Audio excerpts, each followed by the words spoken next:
orchestrated entirely new Canadian story with fresh characters, setting, and mystery plot. Orchestrated entirely new Canadian story with fresh characters, setting, and mystery plot.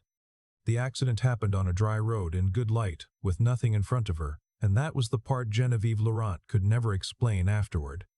She had left Montreal a little after 2, headed northeast into the eastern townships to look at a parcel of land her father had bought in the last year of his life, and never once mentioned to her. The sky was that hard October blue you only get after the first frost. The maples along the county road were burning orange and the asphalt was clean. She was thinking about Thursday's board meeting, rehearsing a sentence she meant to say to the directors, when the wheel pulled hard to the right under her hands. There was no bang, no warning light. The brake pedal went soft and then went all the way to the floor like there was nothing behind it.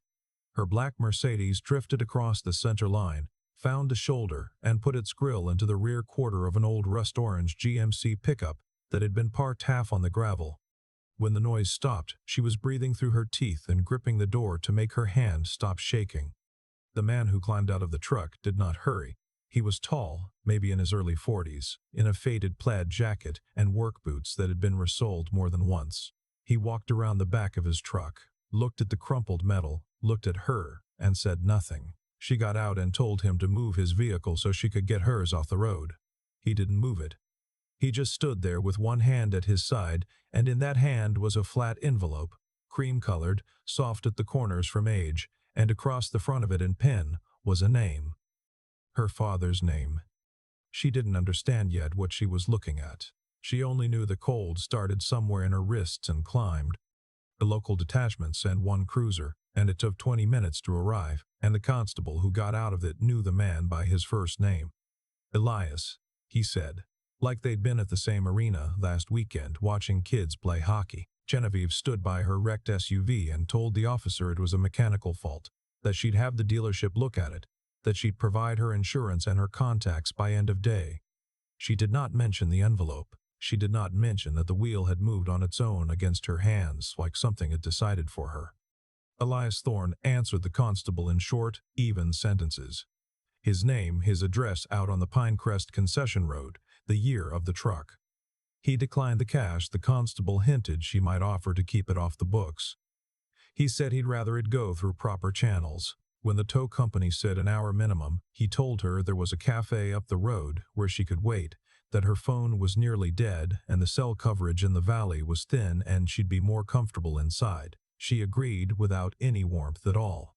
The cafe was called the Tin Kettle, and the woman behind the counter had silver running through dark hair and a way of looking at Elias across the room that asked a question without any words in it. He gave the smallest shake of his head and the woman let it go. Genevieve sat across from him and studied him the way she studied everything, by sorting it into a category. Calloused hands, a jacket worn thin at the elbows, a man who fixed his own boots. Small-town tradesman, she decided, and she started negotiating the cost of the repairs to his truck the way she'd open any other transaction.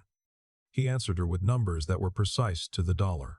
Bumper, panel, repaint, and if the impact had cracked the bell housing, a transmission teardown on top. She stopped on the precision of it.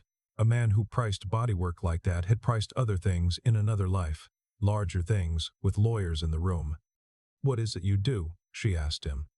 "I build things out of wood and iron," he said. "That's all."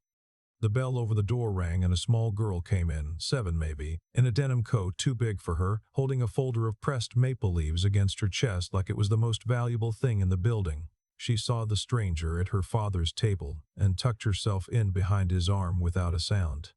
"This is my daughter," Elias said. He didn't give the name. While the tow company called back, Genevieve's eyes went to the envelope where he'd set it on the chair beside him. The paper was creased and soft, and along one corner, in handwriting she had known her whole life, and would have known in the dark, she read 3 words. For Genevieve, eventually. Her father's hand, he'd been dead 19 months. Before she could make her mouth work, Elias slid the envelope into the inside of his coat. She understood 2 things at once and understood that they were tied together and could not yet see the knot. The crash had not been random. The envelope was not random. Both of those things were true, and both of them had her father's fingerprints somewhere on them. The tow truck pulled in. She stood, set a matte black business card on the table, and kept her voice level. "When you're ready to talk about that envelope," she said, "call the number." He looked at the card without touching it. "I won't call," he said. "But if you come back, I'll be here." In the rented car on the way back to the city, she phoned her own lawyer, not the firm her company kept on retainer, and asked them to send an independent mechanic to look at the Mercedes, not the dealership, not anyone Laurent Group had ever paid. She drove back the next morning under a flat gray sky. The official reason was the car. The real reason was him and the envelope and the small cold spot her father had left in the middle of her chest. The village of Belchute was smaller in daylight.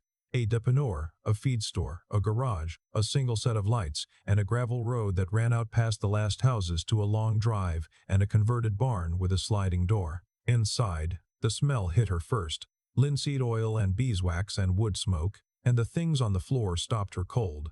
This was not country carpentry. There was a 14-foot conference table in white oak with the edges still being eased by hand, a pair of chairs that would not have looked out of place in a courthouse. A clipboard hung by the door with a client list in pencil, and on it she recognized a federal cabinet name, 2 old Westmount families that had been in shipping since before Confederation, and a buyer with a Kyoto address. This was not a man hiding from money. This was a man who had decided not to take it. "Who are you?" she said. Elias set down a chisel and wiped his hands on a square of cloth and took his time. "I'm the man your father called on the 14th of March 4 years ago," he said. "The night before he died." He told her the rest plainly, no performance in it.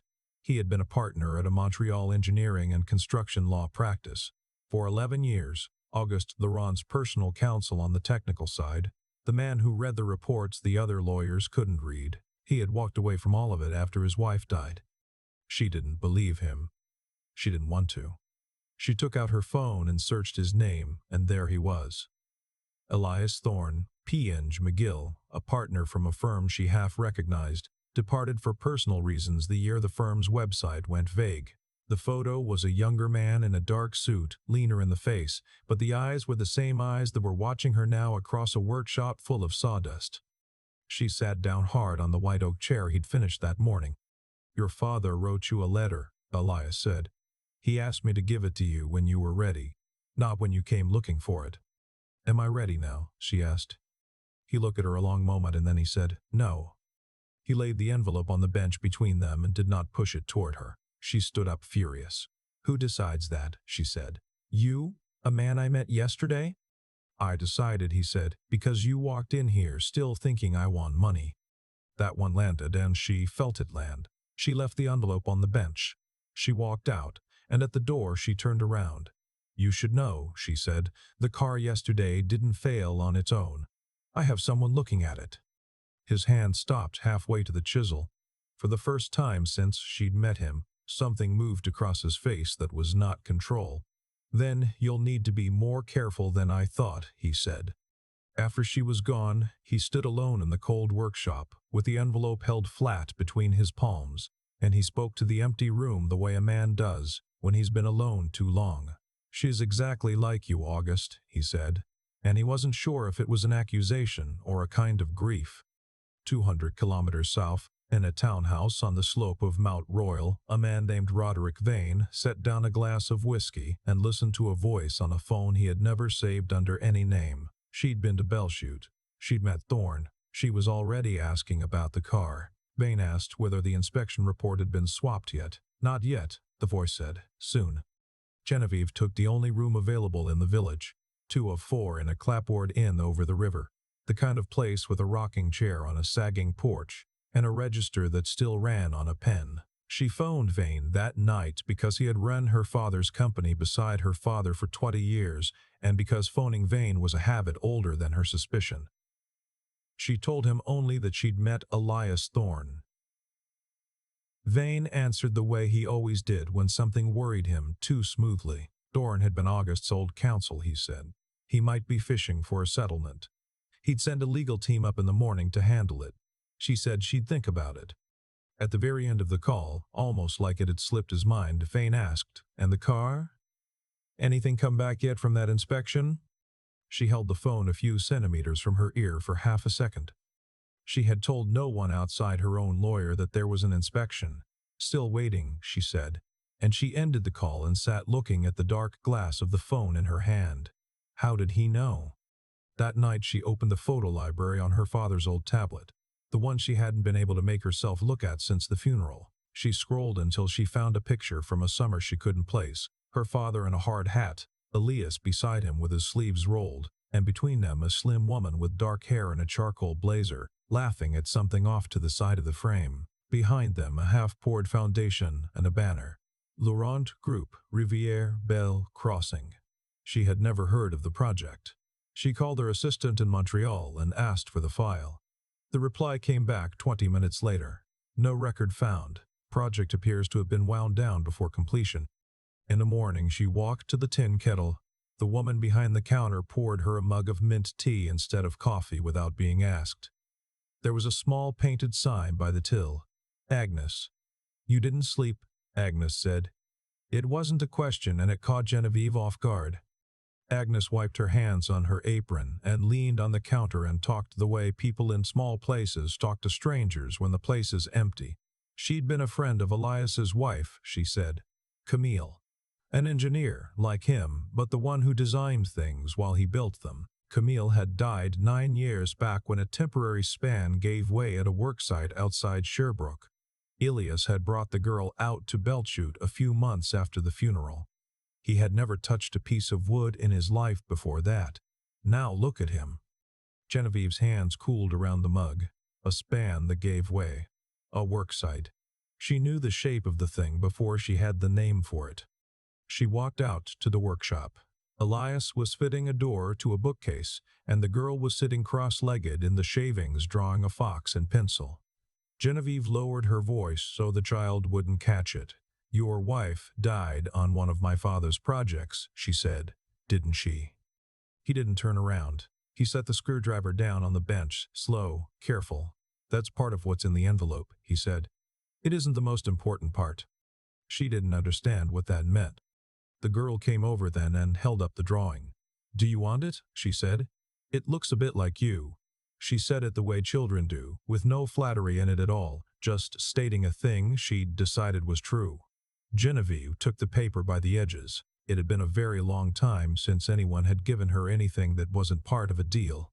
She looked up and found Elias watching his daughter, and then watching her, and for the first time she saw something in him go soft at the edges. Before she left, she handed him a folded page, the preliminary note from her mechanic. The power steering line had been bled dry. The brake line had been worked loose by hand. Both deliberate. Not a fault, not wear, not the cold. He read it without expression, and his hand closed slowly around the paper until it creased. You're not safe for that inn, he said. Tonight you stay here, the room next to my daughter's. She started to say no, and then she looked out the window and the light was already going out of the trees, and she nodded. Roderick Vane drove up himself the next morning. No team, no warning. He came in a black sedan with Quebec plates and parked it in front of the inn like he expected the building to take its hat off. He was told the woman in room 2 had checked out before dawn. The teenager at the desk had seen her leave at 6 and didn't know where she'd gone. Vane put a 40 on the counter and asked the kid to remember if she came back. The kid pocketed it and had no intention of remembering anything. He phoned her from the lot. She answered from the workshop, where she'd been standing in the doorway watching Elias show the girl how to hold a sanding block square to the grain. She stepped out into the cold before she spoke so the child wouldn't hear the change in her voice. Vane proposed a meeting, the three of them, get whatever claim Thorne thought he had out on the table and close it before it grew. She agreed. She named the place and the time herself. The Tin Kettle, after close. When she hung up, Elias was already on the phone with Agnes. A black sedan had just gone by the cafe's slow tinted glass city plates. Agnes thought it was Vane. Elias's face changed in a way Genevieve hadn't seen. He took his daughter next door to a retired schoolteacher named Hazel, whose cottage smelled of geraniums and had a kettle always on. On the walk back, the girl looked up at him.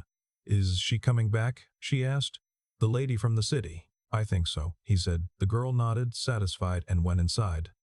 The meeting started at 8, with the lights low and the front door locked and Agnes behind the counter, polishing glasses she'd already polished twice. Vane didn't bother with small talk. "Whatever documents you're holding for Auguste Laurent," he said, "you turn them over to his daughter tonight. Privilege ends at the client's death." Elias didn't raise his voice. "You know that isn't right," he said. "The duty runs to what the man actually wanted. And you know exactly why August didn't leave these papers with you instead of me." A flush came up the side of Vane's neck. "I'll give the envelope to Genevieve when she asks me for it," Elias said. "Not when you ask on her behalf." She turned in her chair toward Vane. Her voice came out flat. "Roderick," she said, "yesterday on the phone you asked me about the car inspection. I never told you there was an inspection. How did you know?" 2 seconds of silence, and they were long ones. Then he smiled, only at the corners. "You mentioned it earlier in the call," he said. "You've had a lot on your mind. You don't remember."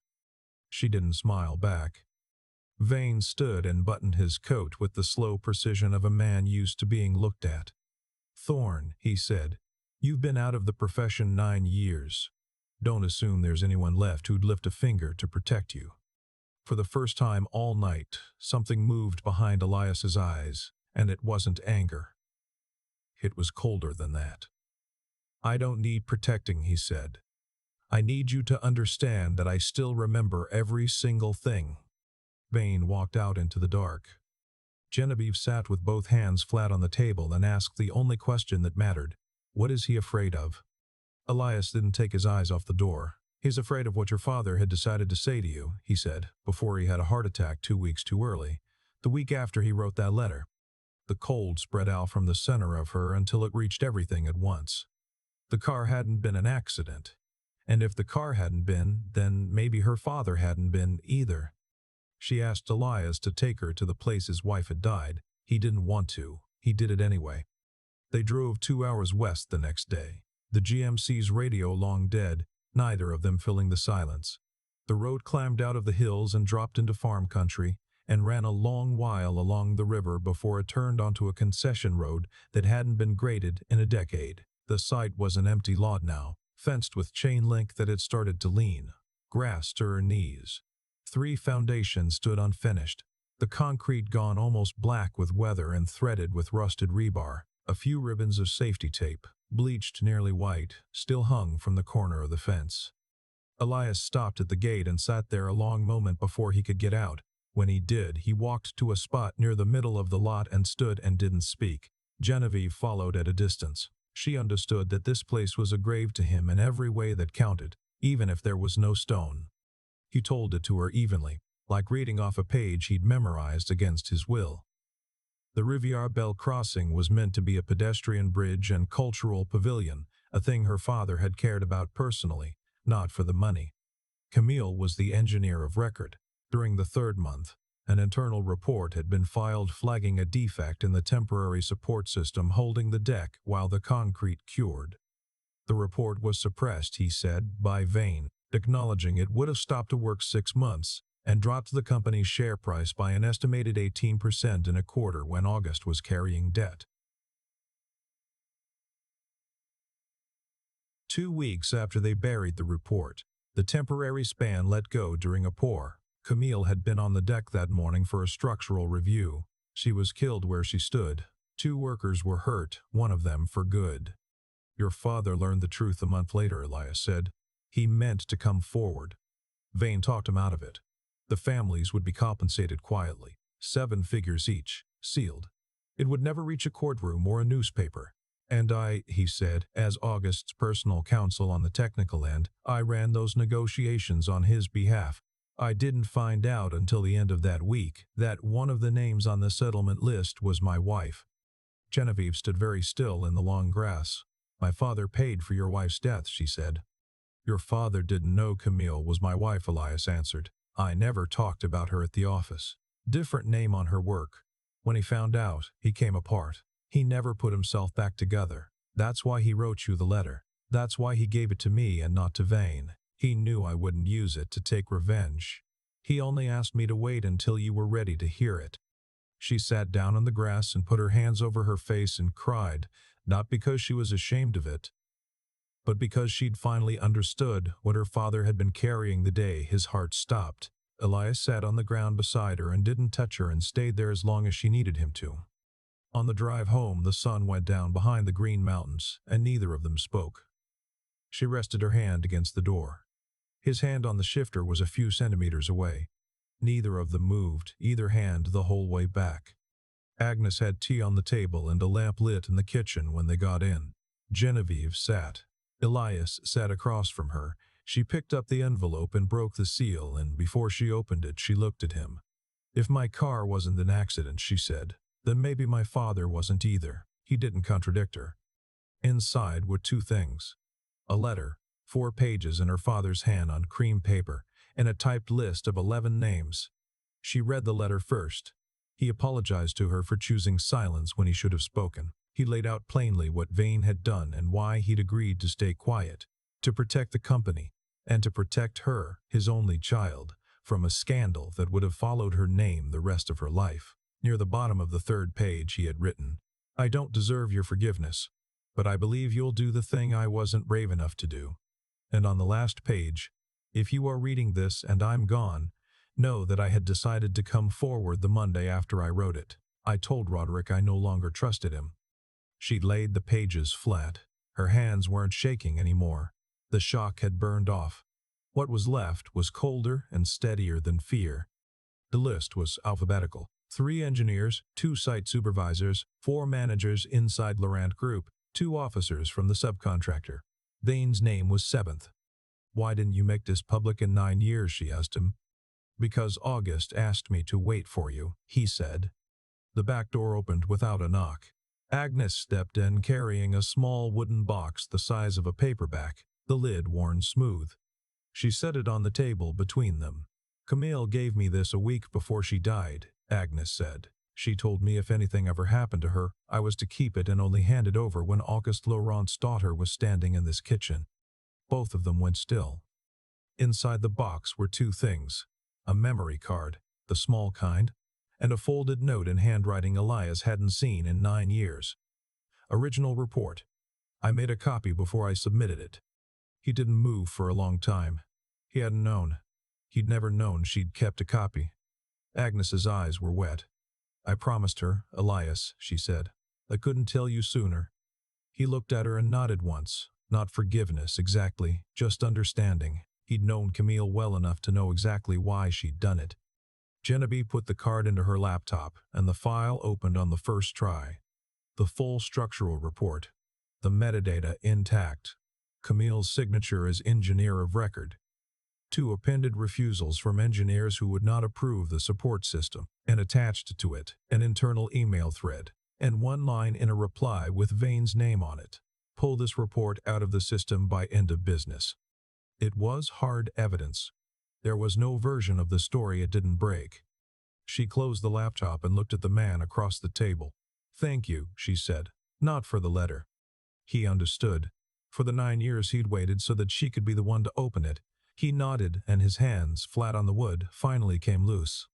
Upstairs a door opened and the girl came down in pajamas asking for a story before bed. Genevieve watched Elias scoop her up and carry her back up the stairs, and something inside her went very quiet. She flew back to Montreal the next morning. Before she boarded, she handed her own lawyer the mechanic's report and asked them to deliver it directly to the RCMP and request a parallel investigation. She called an emergency board meeting for the following Thursday, 48 hours notice, the minimum the bylaws allowed. She did not use the lawyers Vane had recommended for years.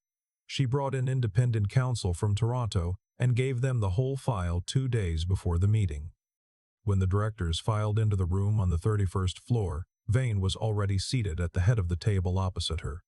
Elias sat against the back wall in the observer chairs, in a dark suit she'd never seen him wear, credentialed as outside counsel under her own authorization. He said nothing. She opened with the quarterly numbers. Clean, routine. Vane relaxed visibly. He thought it was an ordinary meeting. Then she turned the screen. Her father's letter, scanned, projected page by page. The list of 11 names. The original report off the memory card. The email thread. The room went silent in a way that had weight in it. Two directors, numbers 4 and 10 on the list, came halfway out of their chairs to object. "Sit down," she said. "I haven't opened the floor." She made 3 motions. The immediate resignation of Roderick Vane and the 2 directors named in the suppression. Full voluntary disclosure of the original incident to the securities regulator and to the Crown Prosecutor's office. And a new restitution fund, transparent and publicly audited, for the families of the dead and the injured. Then she advanced the slide one last time. The mechanic's report. Steering and brakes deliberately compromised. 4 days ago, she said, someone tried to kill me. The police are investigating. I am not accusing anyone in this room. I'm informing you. Vane stood, his face the color of the paper in front of him. You're destroying your father's legacy, he said. She didn't raise her voice. I'm finishing what my father had decided to do before he died, she said. You know that better than anyone in this building. He turned to Elias. Is this your doing, Thorne, after 9 years? Elias didn't answer. He only looked at him, and the look was enough. The vote came in 7-2. The 2 against were the 2 names on the list. Vane walked out, and in the elevator lobby on the 31st floor, 2 RCMP officers were waiting with a warrant. The charges referenced Camille Thorne's death 9 years earlier, the death of Auguste Laurent the year before, and the tampering with a vehicle belonging to Genevieve Laurent 4 days ago. After the meeting, she and Elias stood in the corridor by the floor-to-ceiling glass, the city laid out below in the late afternoon. Thank you for being here, she said. You didn't need me here, he answered. I just wanted you to know you weren't alone. She looked at him then, not at the outside counsel, not at the man with the envelope, at him. He flew back to the townships that night, alone. On the plane, a text came through forwarded from Agnes's number. When is she coming back, Daddy? He didn't answer right away. He didn't know. 3 weeks went by. The story moved from the business pages to the national wires. The investigation into Auguste Laurent's death, closed for nearly a year, was reopened. Vane was charged federally. 2 directors lost their professional standing. A handful of mid-level people inside the company, understanding the cover was gone, came forward on their own with documents the general counsel hadn't known existed. Genevieve worked 17-hour days. She met every one of the families on the original settlement list, in person, in 4 provinces in 3 weeks. She apologized to each of them in her own name and her father's, and she sat through whatever they needed to say to her. And she did not interrupt, and she did not check her phone. She declined every interview. She gave 1 written statement, 12 sentences, and signed it. Elias went back to the workshop. He finished a walnut rocking chair nobody had asked him to build.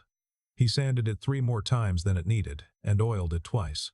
The girl asked every morning when the city lady was coming back, and he told her, when she's finished her work, and the child accepted it and set a new drawing on the kitchen table, the rust-orange GMC this time, so it would be there when Genevieve came back. The 4th weekend she drove up, not in a company car. A gray rental she'd picked up in Sherbrooke. When Agnes asked why she hadn't brought her own back, she said, short, I don't want to drive the one somebody worked the brakes on. She came to the workshop on a Saturday morning. He was rubbing oil into the rocking chair and looked up when she came in, but didn't look surprised, as if he'd known which day it would be. I don't know why I came back, she said. Maybe you don't need a reason anymore, he said. She said something on the bench. The fox drawing, in a small black frame. I kept this on my desk for 3 weeks, she said. It reminded me that some things get given without a reason behind them. He looked at it a long time and didn't speak.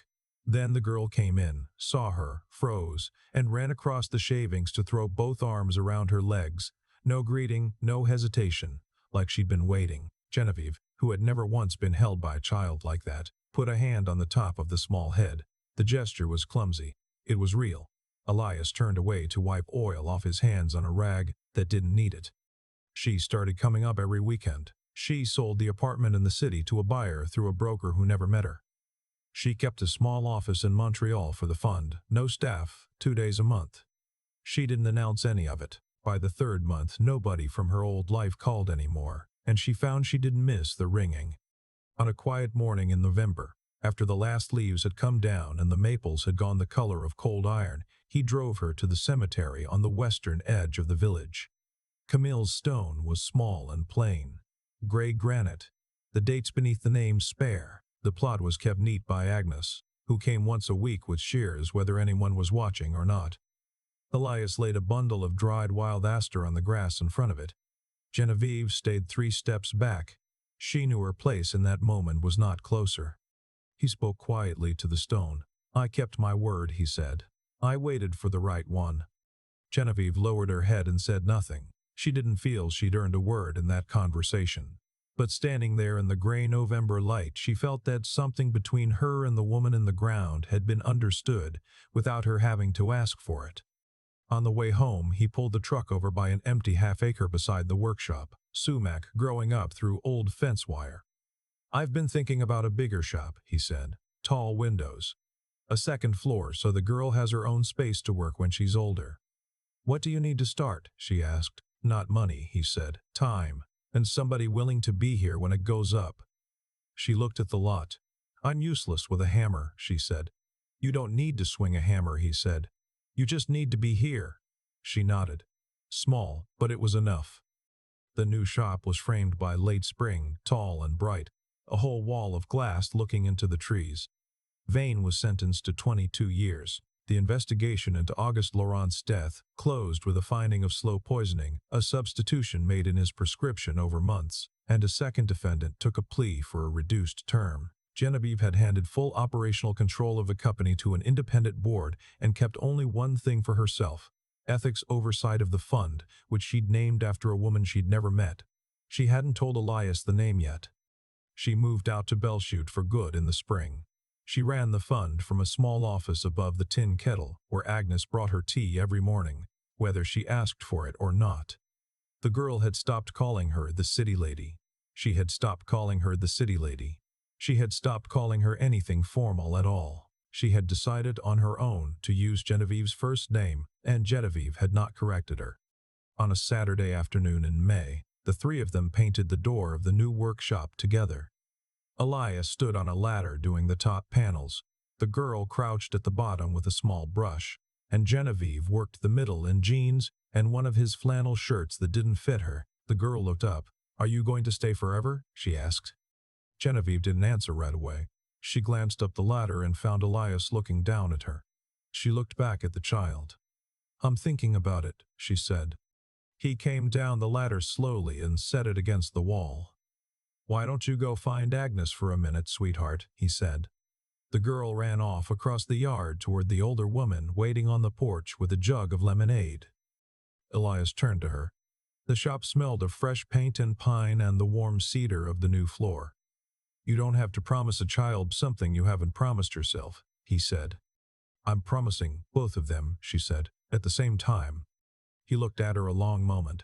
Then he raised his hand and tucked a loose strand of hair behind her ear with the back of one knuckle. It was the first time he'd touched her in almost a year. She didn't pull back.